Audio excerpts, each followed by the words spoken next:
रामधारी खंड की ये 6वीं डिक्टेशन है, जिसका पीडीएफ आपको हमारे टेलीग्राम चैनल पर मिल जाएगा। स्टार्ट। उपाध्यक्ष महोदय, तब उन लोगों को कुछ आशा हुई है कि हम लोग भी उसी तरह चल सकते हैं जिस तरह से पहले चल रहे थे, लेकिन अभी हाल में जो चुनाव हुआ उससे देश के धनिकों के मन में बड़ा संदेह पैदा हुआ कि इस चुनाव के बाद उनकी स्थिति वैसी नहीं रहेगी जो अब तक चली आती रही है।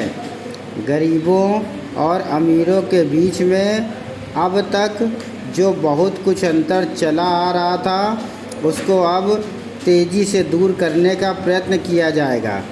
श्रीमान, मैं आपका बहुत ही आभारी हूँ जो आपने सदन में चालू वर्षों के बजट पर अपने विचार प्रकट करने का अवसर दिया। मैं इस बजट का समर्थन करना चाहता हूँ। श्रीमान, मैं सबसे पहले अपने दल के नेता प्रधानमंत्री को इस बात के लिए बधाई देना चाहता हूँ कि उनके नेतृत्व में देश के कांग्रेस दल को स्पष्ट बहुमत मिला और इसके फलस्वरूप यहाँ पर केंद्र में एक ऐसी सरकार का गठन हुआ जो कि देश में वास्तव में समाजवाद लाना चाहती है।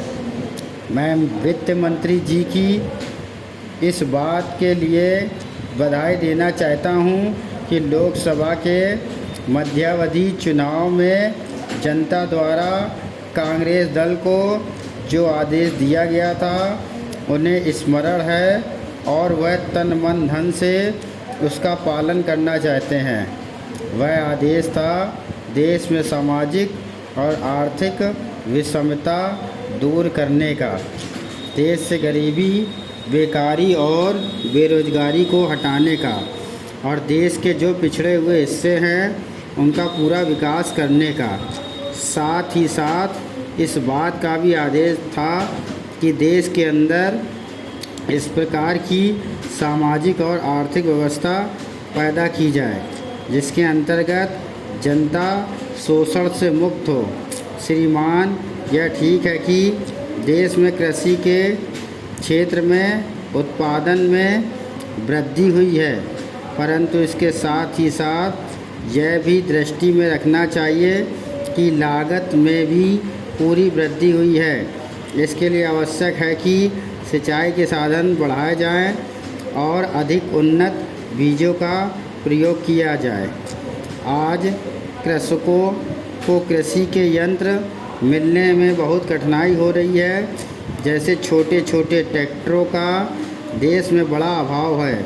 उनके बनाने के लिए शीघ्र ही नए कारखाने खोले जाएं जिससे कृषकों को जल्द से जल्द ट्रैक्टर मिल सके। देश तभी प्रगति करेगा, हमारा ऐसा विश्वास है। स्टॉप।